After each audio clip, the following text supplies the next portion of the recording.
Welcome to the Peak Run Performance Training Series. In this video, we discuss the Peak Run Performance Color Continuum.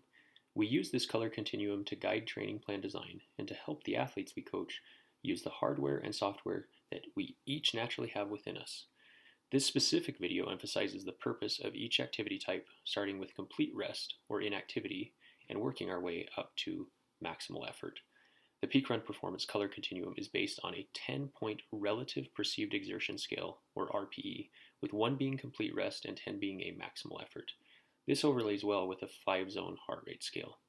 When we start at the bottom with complete rest, the purpose is to recover and rejuvenate energy lost through activity. As we work our way up toward the blue range, the goal of increasing endurance becomes a greater priority. As we approach the red line, or the threshold zone, the purpose moves toward increasing stamina.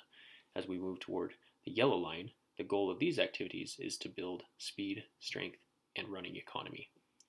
Each activity builds endurance, stamina, speed, strength, and running economy to some degree or another, but the various efforts help us prioritize and maximize gains in each of the various energy systems required in endurance athletics.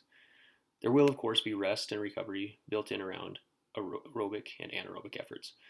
We use this color continuum to distinguish between training activities and the various efforts and purposes of each activity in our comprehensive tailored training plan.